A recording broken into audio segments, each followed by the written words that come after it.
நீங்க ஆரஞ்சு பல்பி இந்த soft drinks வந்து குடிச்சிருப்பீங்க. சோ நிறைய நமக்கு வந்து அந்த ஜூசஸ் எல்லாம் கிடைக்குது. இது வந்து மேனுஃபேக்சரிங் பண்ற XSS பீவரேஜ் அண்ட் கோ அப்படிங்கிற கம்பெனிக்கு வந்து டிபார்ட்மெண்ட்ல இருந்து 28% வந்து கட்டணும் அப்படின்னு சொல்லி நோட்டீஸ் வந்திருந்தது.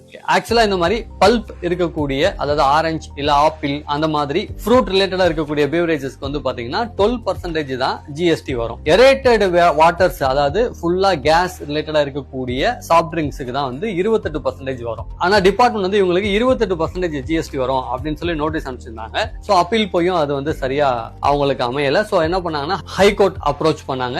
கவுஹாத்தி ஹைகோர்ட் என்ன பண்ணுச்சுன்னா, இந்த மாதிரி ஃபுட் ரிலேட்டடா, அதாவது ஃபுட் ரிலேட்டட் பல்ப் யூஸ் பண்றதோ அல்லது ஆப்பிள் அல்லது ஆரஞ்சு இந்த மாதிரி அது பிளேவர்ஸ் யூஸ் பண்ற இந்த ஃப்ரூட்ஸோட பல்ப் யூஸ் பண்ற சாஃப்ட் ட்ரிங்க்ஸ் எல்லாத்துக்குமே 12% தான் வரும். எரேட்டட் வாட்டர் யூஸ் பண்ணி அதுல இருந்து தயாரிக்கக்கூடிய சாஃப்ட் ட்ரிங்க்ஸுக்கு தான் வந்து 28% வரும். சோ இந்த கம்பெனிக்கு 12% ஜிஎஸ்டி தான் அப்ளிகபிள் அப்படின்னு சொல்லி ஃபேவரா அவங்களுக்கு ஆர்டர் பாஸ் பண்ணாங்க. சோ மறந்துடாதீங்க, பல்ப் யூஸ் பண்ற சாஃப்ட் ட்ரிங்க்ஸ் எந்த சாஃப்ட் ட்ரிங்க்ஸா இருந்தாலும் 12% தான் வரும். நீங்க 28% கட்ட தேவையில்லை.